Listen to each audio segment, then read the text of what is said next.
That would be great. Perfect. All righty, just one second here.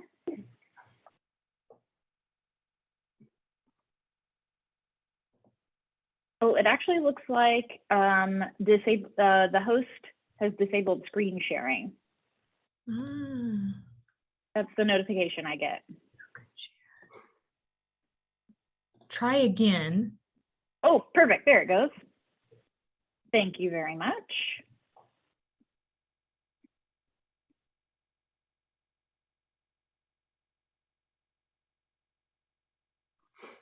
Okay, bear with me one second here.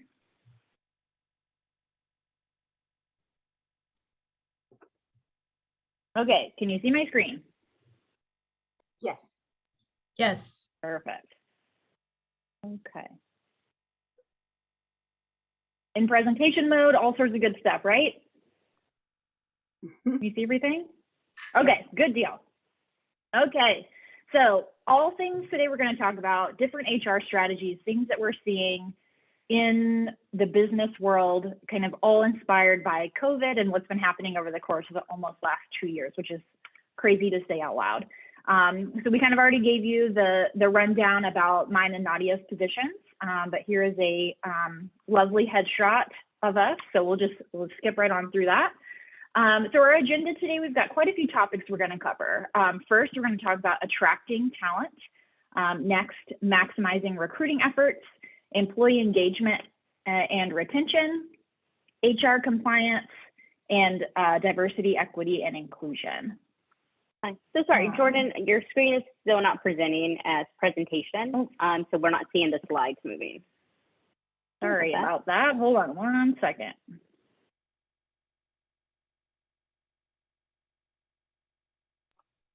Let's try this again. Technology is great. It's Technology Thursday. It is. It was for me this morning. I had some issues, but Okay. Any better or still the same? now it's good. Now it looks like presentation. Yeah, there it goes. Okay, perfect. Sorry about that. Perfect. All right, so let's jump in first to the art of attracting top talent. So today's prospects are really kind of focused on what businesses have to offer them. It's more than what it has been in the past. It's more than a paycheck to them. They really want to understand, what's your company culture? What's your vision? What's your mission? People are now more than ever are really seeking fulfilling careers with businesses that are really in tune to their needs and their personal preferences. So a couple of ways to catch new employees or potential new employees' interest. Develop a reputation. Top applicants are really looking for companies who care about their employees and give them the tools to thrive in their workspace. By conveying your company values and marketing in your company brand, it's really what sets you apart to attract those people. Number two, this seems kind of obvious, especially in more of a remote world that we're living in right now. Connect via social media. All of your candidates today stay connected online. Post job openings on your social media networks, your job boards, your company website. Really kind of think outside of the box in new ways to attract that talent. Number three, be authentic.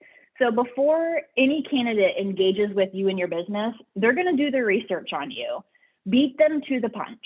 From a social media perspective to Glassdoor to your website, you really want to make sure that you're telling these people who you are so they're able to see it on the front end.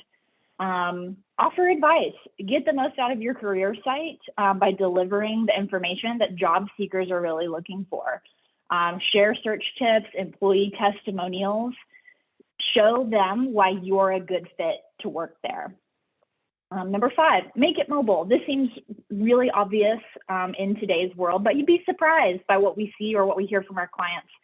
Today's world is so incredibly mobile, so you really want to make sure that your career websites are easily accessible via phone, tablet, things other than a computer. The last thing you want to do is frustrate a potential candidate by not allowing them or not having a functioning website that allows them to apply directly on their phone. You'd be really surprised the number of people that don't continue a job application if it's not simple for them to do at the ease of their hands. So next, this is a quote from our CEO and founder of Insperity, Paul Sarvadi. He is a wealth of incredible knowledge, and so we love to throw in some of his tidbits here because he's got it figured out, and he is a great leader, and we hope that these quotes will inspire you as well. So this quote is from his book, Take Care of Your People. Many business leaders don't realize that many of the problems they encounter are a result of a flaw in their HR practices, and in particular, the recruiting and selection strategy. So let's talk about maximizing your recruiting efforts. So those hard to fill positions, right? That's kind of what we're all experiencing recently. And especially what's been happening in the world as we currently know it is all things turnover tsunami, right? It's hard to fill positions. It's hard to get people in the door. Recruiters are out there hitting the pavement, trying to entice employees to come to the next best thing. They're offering more money than they have in the past, sign-on bonuses, all sorts of different new opportunities that really kind of, people are excited about. What? This is great. We actually just recently spoke to a client where the top performing employee of theirs was recruited by Amazon. And the sign-on bonus that she provided was enough to be a down payment on a house. Like that's really hard for someone to compete with, but definitely something that you want to keep in mind of what's currently happening out there. So these are a couple of tips that we absolutely suggest to our clients. So as it relates to hard to fill positions, 3 different tips here, all about getting unicorns in the door. Advertise on your niche sites. Use job boards or job boards specific to your industry. Target specific groups on LinkedIn, national boards like Career Builder, things such as that. Seek out professional organizations. This is a great opportunity as women in the construction industry, working together. What's working for you? Just kind of using that as a collaborative moment to really understand, what are you guys seeing? Attend meetings, networking events, even student affiliated groups. Really just kind of the ability to cultivate, words are hard this morning, graduating seniors. Tip number 3, brag a little bit. If you have a great benefit program, bonus program, you really want to make sure that that's available to the candidates that are looking to apply with your company. The perks and all the good things that woo your candidates, make sure that you're sharing why employees should and will want to work for you. So digging deeper to get better candidates. This is something that we will talk about until you're blue in the face. Recruiting plans should include these 3 things. A comprehensive job description. If nothing else, a comprehensive job description will cut down on the number of unqualified candidates by being clear about the skills and the requirements and the education and the job duties that are needed to be successful in this role. Pre-employment screenings. Get the facts of your potential candidates by verifying their education, employment history, certificates, accolades, etc. Review their LinkedIn page. What does it tell you? Is their resume results driven? Definitely something to consider. And then 3rd point, again, this is our, again, something we can talk about forever and ever, behavioral interview questions. Get below the surface as you're talking to these people. Get insight on their career goals, their personality, how they tick. Your primary goal is to really understand, do they fit into your company culture? Ask what type of environment or management style that they work best in to really kind of understand, are they a good fit for the position, the department, things of that nature. Our best recruiting tip, make sure that you point out what makes you different. Absolutely continue to sell that point. That's what people need to know. That's how you get people in the door. So a great company culture is more than a case of the feel good. It can also benefit your bottom line. So as it relates to recruiting and retention, specific to recruiting, when word gets out about your crave-worthy culture, like-minded job candidates will flock to your business. From a retention standpoint, if employees are getting what they want from your company, they'll be less likely to look around for a new job. So always the burning question, do you hire for a cultural fit or for skills? So let's say, hypothetically, you've got two great candidates. One has really good skills. One seems like a great fit for your company overall. How do you decide? Basing your decisions on the answers to these questions means that you're making better hiring decisions. If your candidate doesn't mess with your culture, it won't be easy to change them. Most people can pick up skills if they're willing and if someone is able to invest time to train them. So the hiring person or the training person of the new employee should ask themselves these next three questions. What are you willing to compromise? How much are you willing or able to teach? And which candidate would be easier for you to train? If your candidate doesn't mesh with your company culture, it will be a continual uphill climb. Most people can pick up on skills if someone is, like I said, willing to invest the time to train them.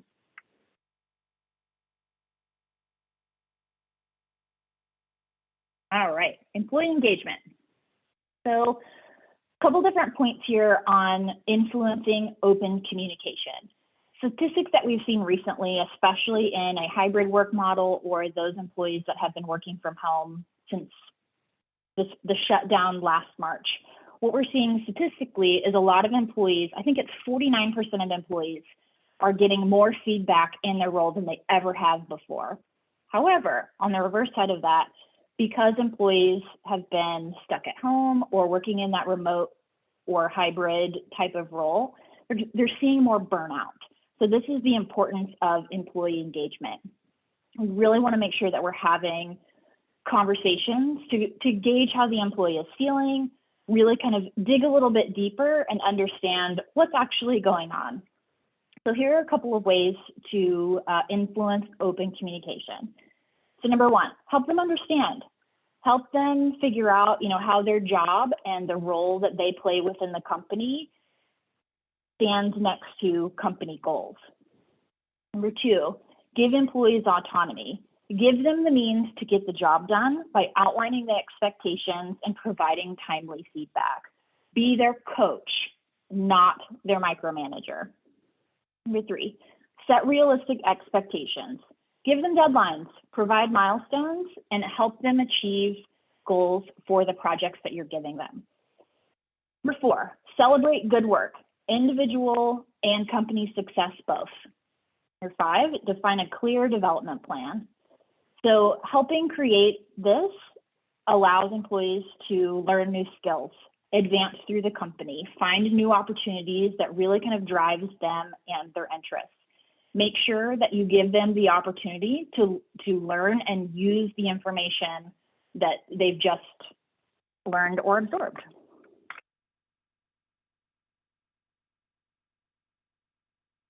All right. So another fun statistic, 83% of millennials are more likely to remain loyal to an employer when they feel like they can make a positive impact at work. So all about retention. So the best companies to work for have cultures that inspire people to be their best every day.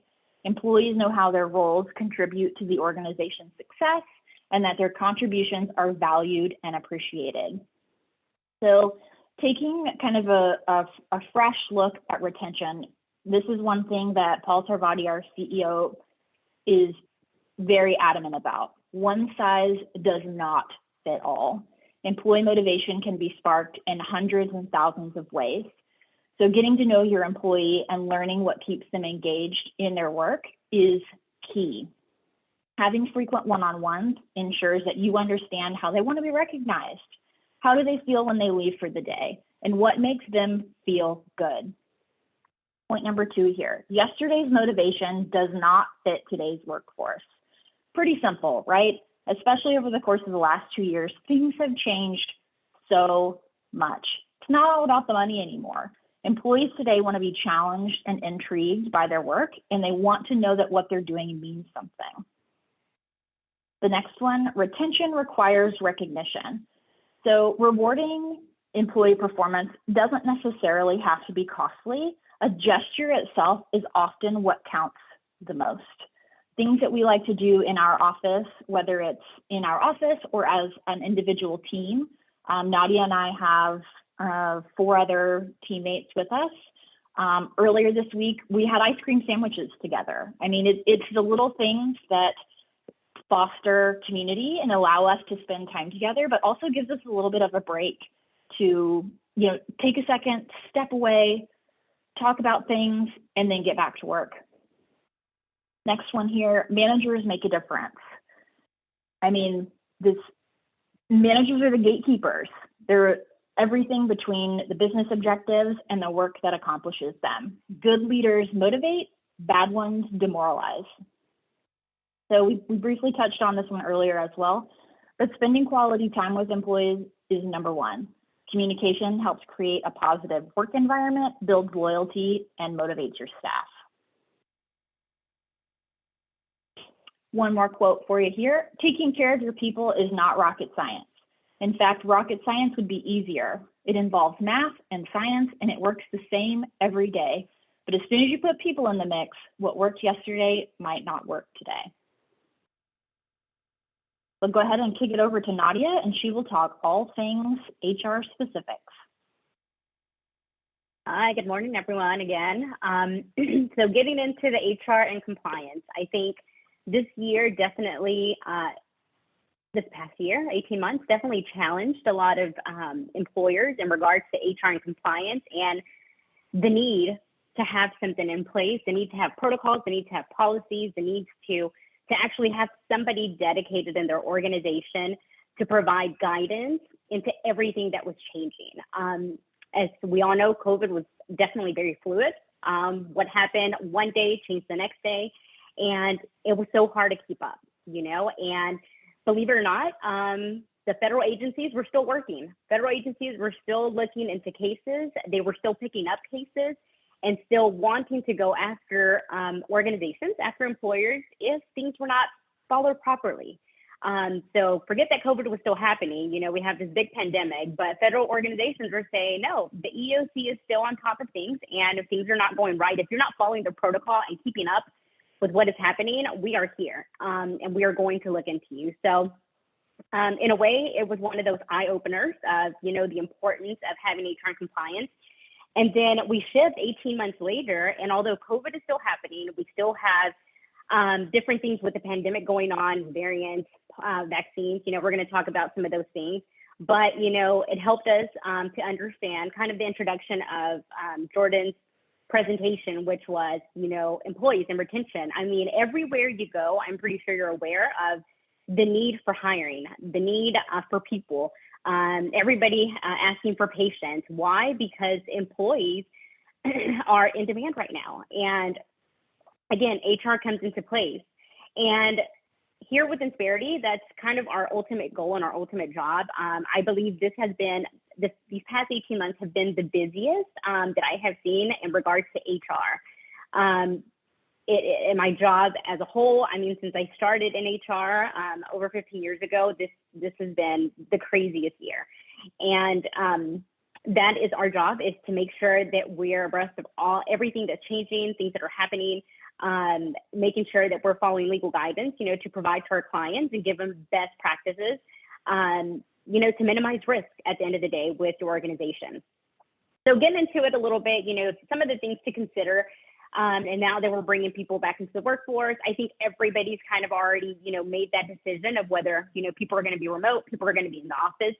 So, before we started bringing people in, it's like, what is this going to look like now? Do we have new protocols that we need to follow? I think if people were not big into sanitation before, they definitely are now. That is kind of a big concern. So it's definitely, what are we providing our employees? Depending with your organization, what are you required by OSHA to provide to your employees? So making sure that all new environment protocols are being followed. And it's not only because the organizations or the agencies are requiring this from you. These are things that employees are actually, mandating as well. I want to come to work and I want to make sure that they are 10 hand sanitizers around, different locations where we're going to be used to being around, that we have proper cleaning now done in the office, where one time, we had once a week somebody come in and do certain things to the office. No, now we're requesting, maybe a daily clean of different areas, or, and sometimes, this is also the responsibility of the employees. How is this going to look for everybody? Things are changing. So making sure that we establish how that's going to look like for all of the employees, and something that's also going to be sustainable. Another thing to take into consideration are going to be, what are your COVID protocols? What does that look like for you guys? If we're going to be going into the office, what are the requirements? Do you have signage posted of how you're supposed to enter the workplace? Is it okay to enter if you have a cold today, or if you have temperature? Do you have, we have clients that are actually using different technology where in the morning, they wake up, there's a text message, asking them, hey, how do you feel today? Do you have fever? Do you have chills? Have you been exposed? If the employee answers no, it sends the employer a text message saying, hey, this person's good to go, and then the employee shows up. So these are different areas where we, like Jordan said, technology is really big, where we could take advantage of technology and advantage of these tools. I believe that one system, which I thought was pretty neat, because instead of filling out paperwork and doing all this, somebody keeps track of it. I think it was like 20 cents per text message to employees. So definitely good investment to make sure that you're getting these things done on a daily basis and that somebody's taking care of it. Another thing to do right now, the biggest thing, it involves, and I think we've always discussed it as a growing society, is communication. How does your people strategy look like? If you did not have communication in the past and, things were, you were being more reactive than proactive, this is not the time to do that. This is the time to have communication with your team, have things in place. And even if you do, I think the biggest thing to take out of this is that even if you do not have a plan, even if you do not know how everything's going to look like, that you make people aware. We are working on this. We plan, to make things better. It's always better to have some form of communication out there to your employees than to have zero communication. And again, this could definitely make them see that they do want a culture that, that endorses this a little bit more. Reinforcing policies. This is going to be your attendance policy. This is going to be your safety policy. This is going to be remote working policies. Did anybody have this before? I know that we were implementing a lot within this past year because a lot of people started doing remote or hybrid work. How does that look like? What are your expectations with remote employees? Are you in certain locations where you are required to pay for certain things if employees are working from home, or are you in Texas where that is not a requirement? But what do these policies look like? You want to make sure that even though people are working remotely, that there is still some sort of accountability in regards to their safety, because if they're working from home, workers' comp still would play a part, but also making sure that they have the necessary tools. And what are you going to do in those cases where employees are refusing to come to work? Has it happened to a lot of people? I think so. A lot of people have used, if not, I'm scared of COVID. That was kind of the initial trend that we were seeing. What if I get COVID at work? And, what if we don't have, the proper protocol? So this is where we're saying, start at the top with how you're going to make things better so you can tackle these problems. But now the refusal that we're seeing a little bit more often is, I was able to do my work remote, for the past 18 months, or I was able to do something remote. Why can I not have that flexibility, And again, this is where the EEOC comes in. And I know a big lawsuit was just hit about a month ago in regards to accommodations. If the employee was able to do a particular job at a certain time, let's say for a long period of time, and was successful at it, and now they're going back to work, they need an accommodation for whatever the reason might be. It might be medical, it might be due to COVID, they might be out longer. And some people, depending on how sick they get, they can be out 2 weeks, they can be out a month. I've seen a couple of months. And the employer was not willing to work with them on the remote basis, and they filed with the EEOC because their employer was not able to meet their disability at the time. So how are we going to handle those? Of course, we never want to have the mentality as employers of, you know what, we're telling everybody they have to come to work, and you have to come to work. If you do not want to come to work, and if that is not your protocol, then you're terminated from your employment. I think that is where the EOC looks at it the most. It's how you handle the situation. You have to have that interactive conversation with the employee. Even though it might not be a position that can be had being remote, you still want to have that interactive process and make sure that you're seeing the reasons why behind it, and make sure that you make the best decision as for your company, also as for your employee. So ultimately what you want to do is have, the biggest thing about this portion of people strategy is that communication piece. Let's not always have the no or the yes for certain things. Things are not black and white right now. Again, everything is so fluid that open communication is going to be the key here.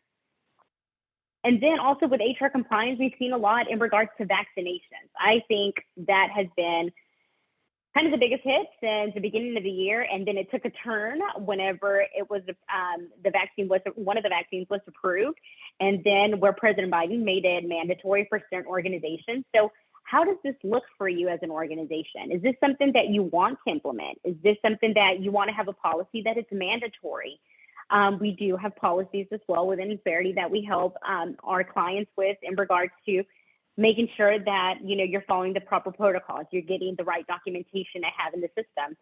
What we always want to recommend, even if it's not mandatory, if it's mandatory, we always say that it's for the locations that are, you know, in high risk. So anything in regards to healthcare. Anything else, you know, we always do what we call it just a voluntary. You know, we highly recommend that, you know, people get vaccinated. And, you know, are there incentives that you can provide for employees that is allowed? So that was also a big debate that was happening within the EOC. You know, are incentives allowed? Is that some form of discrimination if some employees are not getting the vaccine for their own personal beliefs, but are not getting the incentives? So the EOC came back and said, no, incentives are going to be allowed. It's going to be kind of a bonus like any other thing. You know, and how does this look like for your organization? If you make it voluntary, you know, we can have a policy that's made out to employees that kind of outline that. And, you know, what are you going to be doing in order for them to get this vaccine? As most of you know, the final sick pay ended on September 30th. And part of that was if employees were going to get vaccinated or if they had some sort of reaction to the vaccine, then they were going to get paid under the Emergency Act Plan. That no longer stands, so you're no longer receiving the credit, you know, from the government if you're allowing employees to do that. So, you know, how does this look going forward for you and your employees? Are you still going to have a sick policy or a sick bucket for your organization to where employees can actually dip in, you know, if they need to take a day for vaccination, or if they're going to be out, you know, due to the vaccination, or if they're sick? You know, a lot of people are starting to look into their policies a little bit more. In Texas, we're not required to have sick policies. I know in Dallas, it was thrown around a couple of years ago where it was going to be mandated to have a sick policy for all employers. And that actually was put on hold. There is some litigation involved right now, or some companies, you know, were suing the city because of this. So that's on hold. But ultimately, we're seeing that that is a big trend right now within a lot of cities, states, and counties where sick policies are coming into place.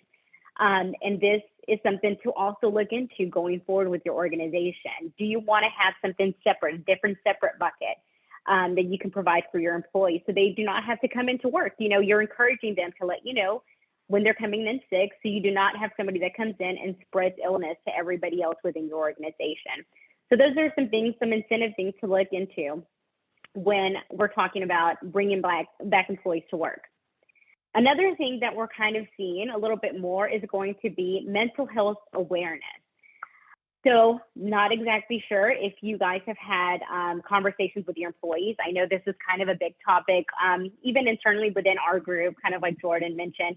We get together, we do kind of a hybrid work. We work in the office and we work remote. And I know for a minute, when we first started coming back to work during COVID, we were out for so long that you know, I've even told my manager, you know, it's a shift now, you know, coming into work, you know, getting things ready. And you still, even though, you know, whether you're a believer in how the seriousness of COVID or not, I mean, I think sometimes just doing that shift, you know, going back to the office, I mean, it could have an effect. You were not used to being around people all the time. You know, you were doing video calls. So that has become kind of big within the organizations right now. So we're seeing more of an intake in employee assistance programs. You know, does your healthcare provider actually have this? Us within Insperity, it's provided to our employees and to our clients. We have an assistance line where employees call if they need to talk to somebody, whether it's for legal advice, whether it's for childcare, whether it's for mental care. And they're provided free sessions, in-person sessions or remote sessions. But this is one of the biggest advantages that we've had a lot of people take advantage of, thinking about your employees and how things are affecting them. I know my sister's also working in the medical field, and I believe that that has been one of their biggest intakes as well. You know, employees coming back and how the change has made them feel. So big thing for mental health awareness is making sure that you have a very robust healthcare plan, you know, to make sure that you're meeting your employees' needs. I know we're doing a lot of renewals also with our benefits and with our clients, and that is one of the things that people are really looking into. Long-term disability, short-term disability, things that are actually helping employees outside of work, you know, whether it's exercise programs, whether it's some sort of extra benefit that's included within your packages that you can provide to your employees. And another big thing to take also into consideration is training your leaders, making sure that your staff knows how to handle employees that are coming to them with these sort of problems. Again, communication is key. Making sure that we listen to employees to see if we do have some sort of accommodations for employees, that we're able to have these conversations and actually provide them services.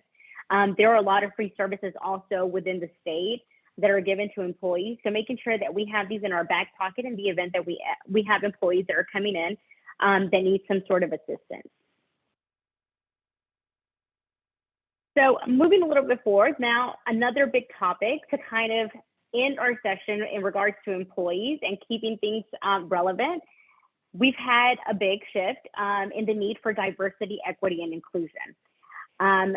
During the COVID pandemic, as you all might have been aware, we've had a lot of things changing within organizations and making sure that, that there was equality within all of the employees and within the organizations.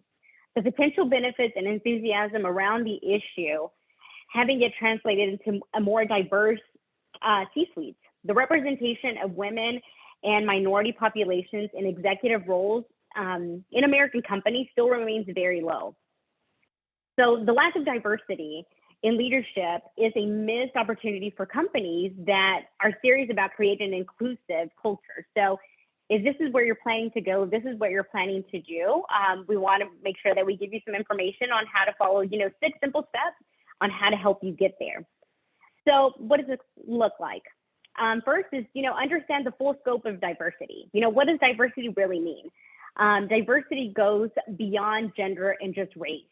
The other types of diversity that people might not be aware of are age, disability. I mean, I think a lot of people are very surprised when I ask, what does anybody know what the EEOC considers, to be the older workforce in the organization? What age is that?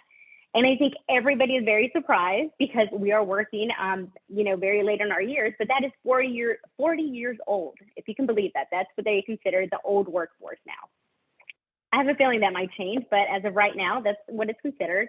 So age, something to take into consideration, disability status, educational experience, LGBTQ status, religion is becoming a very big one. There's certain religions that require certain days to be missed from work. Parent family caregiver status, socioeconomic background, veteran status. Every hire that brings a fresh perspective based on their life experience adds to your organization's diversity and to its potential to succeed and be a little bit more different and a little bit more inclusive. Another thing to take into consideration is, get your stakeholder buy-in. The next step is just making the big case for more diverse leadership. To succeed, your plan needs stakeholder buy-in. And that buy-in must start at the top. As you plan for your pitch, focus on the benefits to your organization and the bottom line. revenue and profitability, I think that's where you're going to get everybody to buy in. And then another thing to take into consideration is bring in implementation experts. I think this is kind of the big one. You can't tackle this on your own. Diversity is a very sensitive topic that calls for thoughtful implementation. To give your programs the best possible start, consult with outside expertise as soon as you decide to diversify. This is not something that you're just going to flip the switch and say, hey, what's our staff look like? You know, what are we going to need to change? You know, do we need an extra woman up here? Or, you know, do we need an extra minority? No, it takes time to make sure that you're planning it appropriately and what it's going to look like in the future. Your company may start by hiring a consultant to help you strategize the implement your diversity plan. Then you can decide if you need help implementing it. We have internally within Insperity a D&I group that actually helps our clients lead to this path, have new policies in place in regards to diversity and inclusion, and even statements that to promote your company a little bit better when you're recruiting. And then next, lead the shift in your company culture. You know, I think that's kind of a big one. Once you commit to diversifying, you must regularly speak the language of diversity, partnership, and inclusion. Your diversity goals must be stated clearly and often by leadership, because departments and teams need to hear that leadership is serious about inclusivity. So making sure that we have these slogans, make sure that we have these, you know, in your home pages, that we have this information also in your handbooks. You know, this is who you're going to be. And like Jordan said, hire the best people for the job. When you're recruiting for diversity in management and C-suite talent, the easiest way to diversify is to hire the best person for each role. The challenge may be finding the best person. That may require you to network a little bit and recruit in ways that are new to your organization. You know, consider recruiting with women's colleges, historically Black colleges and universities, and other schools with the majority minority student bodies, or advertising open management roles in media that serves women and minorities as well. And then last but not least is provide diversity support resources. So this is kind of a big one. You know, we've had a shift and we've had a lot of organizations where employees are big in wanting to have a little bit more information. So to maintain your diversity and retain your new hires, your company, you know, you may wish to create employer resources. And so here's kind of an example. The Disability Resource Group is one of several part of the Massachusetts Institute of Technology. It's open to all MIT company members, and its goal is advancing awareness and inclusion for people with disabilities at the university. This program also serves as a group where MIT community members with disabilities can talk about their challenges and stories and get support from one another. So these are some of the items that can definitely help you build your diversity and equity and inclusion team. Diversity can bring a variety of new perspectives and experiences to the leadership team, to your organization.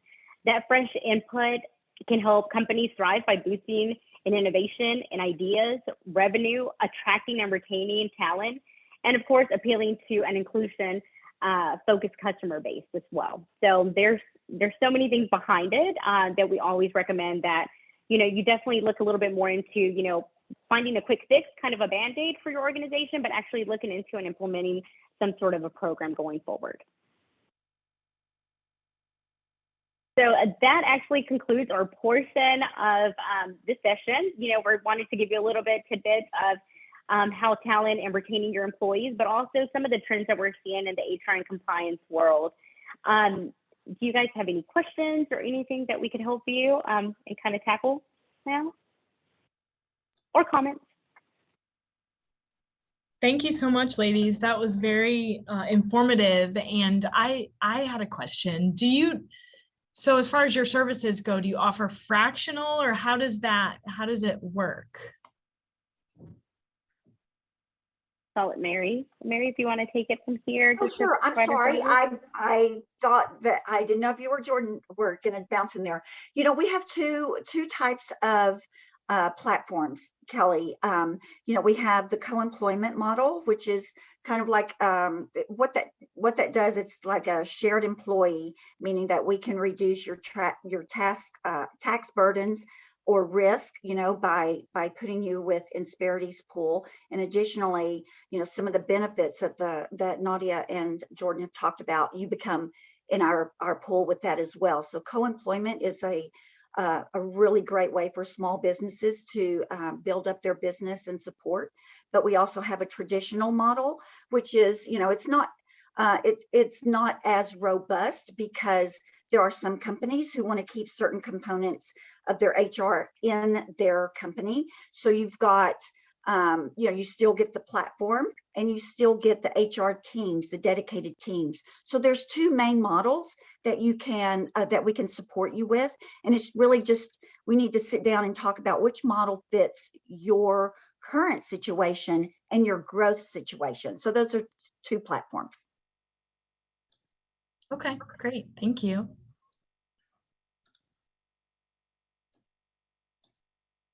Other questions, comments? Thank you, guys. No, if there's anything else, I know sometimes, we're kind of still thinking about information, but if you want to reach out also to Mary, and then she can, give it to us depending on who it falls, we can definitely take your questions, ask her, via email or on the phone as well. Thank you so much for having us today. Great. Thank you so much for joining us. And, we appreciate your time this morning, and we'll certainly follow up if we get some additional questions, and we hope to see you at upcoming APWC events. Absolutely. I'm looking forward to it. I was trying to make the last one and wasn't able to, but I hope to see you guys soon and appreciate this time. And really, if we can do anything for you, just give us a call. We'll be happy to chat. And, even if we can't help you, we'll help you get pointed in the right direction. Great. Yes.